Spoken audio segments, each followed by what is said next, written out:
Eric's going someplace, don't you? I think he's around politics for a long, long time. Thank you, Eric, for those very, very kind words. And thank you for your incredibly warm reception. It's just so good to be back and to see a room full of old friends and supporters and people that were so responsible for the good times and the incredible and wonderful things that we were able to do in the Black Hills. I'm reminded when I listened to Eric's dynamic speech of that old story of Mark Twain who followed Chauncey Depew. Chauncey Depew came up here and he gave a great speech just like Eric did, and Mark Twain came to the podium after Chauncey had delivered his powerful oratory, and Mark Twain made the announcement. The previous speaker and I, just before this program began, exchanged speeches. You just heard my speech, and I forgot what he was going to say. I kind of feel that way following Eric this afternoon. But there is a lot to say about politics in America in 2008. And I really, honestly, don't have a speech as much as I just want to have a conversation with you tonight. A conversation about how critical it is that we understand the historic nature of what it is we can do this year. It really is historic. I love history, and I have read a lot of history of our founding fathers. There's a wonderful author, his name is Joseph Ellis, who is, he just wrote American Creation, which is an extraordinary book about our founding fathers. If you haven't read it, I urge you to do so. But whether it's the early 18th century or the 19th century or all the things that have happened in the last 100 years, we can learn a lot from history. I love the stories of a Democratic candidate for president whose name we all know, who, frankly, at the end of his career got a little kooky. But he was a powerful orator. His name was William Jennings Bryan. There are a couple of great biographies on William Jennings Bryan. He ran for president 3 times as the Democratic nominee. He never won, obviously. But he was a powerful orator. At one point, he was in Wisconsin. He gave 13 one-hour speeches in the same day. Now, I'm not going to do that tonight, just to be sure you all understand that. But in 1896, when he ran for president, he went around the country expressing a wish. And his wish was that he could come back in 100 years, in 1996, to see whether this great experiment in democracy had survived.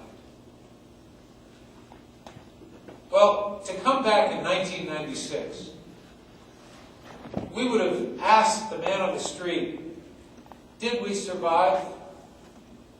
And the answer would have been, well, let's see, we went through 2 world wars. We went through a Great Depression. We went through an impeachment of a President of the United States. We went through a number of scandals. We went through a civil rights battle in our own country that could have torn this country apart. In addition to the Vietnam War, the Korean War, and so many other things. And in that 100-year period, not only did we survive, but we flourished. We flourished.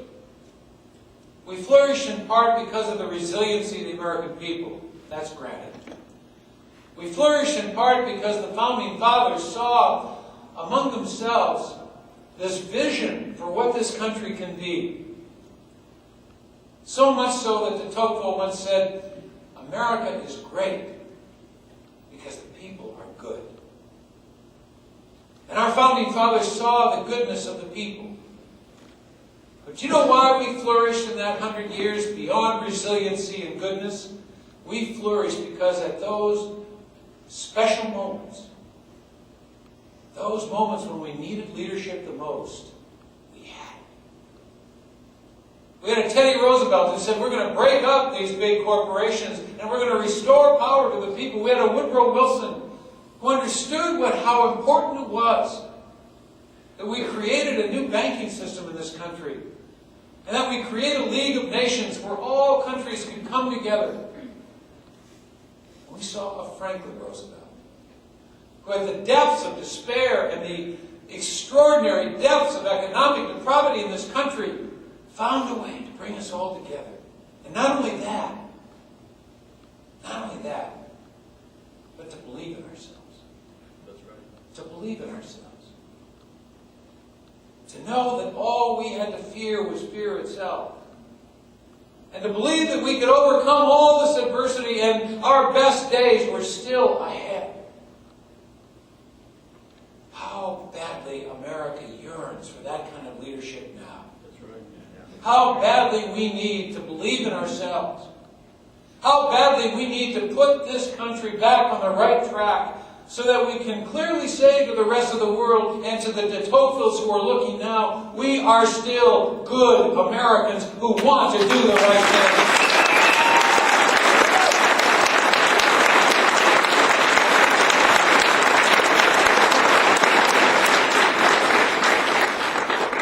I worry about the direction this country is taking, and I know you do too, or you probably wouldn't be here tonight. I travel, as some of I know some of you do, and as I travel abroad, I'm appalled at the image the United States has. I worry about the message we send to the rest of the world. I worry about the fact that the Americans are now viewed totally differently than we were in those glorious days after World War II, when we were perceived to be the saviors of this great globe. And you know why I worry the most? Because the very fundamentals, the respect for the rule of law, the constitutional principles upon which this country was founded have been violated and violated and violated again.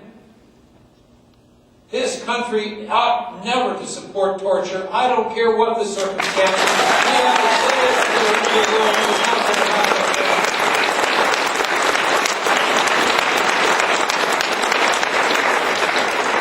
And I hope the next President of the United States, and I hope it is Barack Obama, I hope on the very first day he says to the American people and to the rest of the world, Guantanamo is closed. We're not going to close. We're not going to have Guantanamo.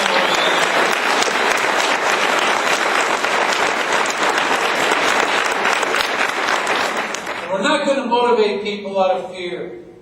We're not going to be wiretapping average citizens to find out their conversations in some crazy notion that somehow we can eavesdrop on the American people and be safer. That's not who the American people are. We've got to say that loudly and clearly respect the Constitution. And so the stakes couldn't be higher. We have an opportunity for the first time now in 8 years to make it right. To put this country on the right track. I know some of you have heard me say this before, but I really believe it in my heart and my soul that every election is really about two things. Every election is about answering the question, what kind of country do we want to be? That's really pretty basic. What kind of country do we want to be? And the second question is equally as fundamental, and that question is, in whose hands will we put our future? Well, to the first question, what kind of country do we want this to be? I'd like to think that my grandchildren, and I now have 4 of them, will have the opportunity to have the single best healthcare system this world can possibly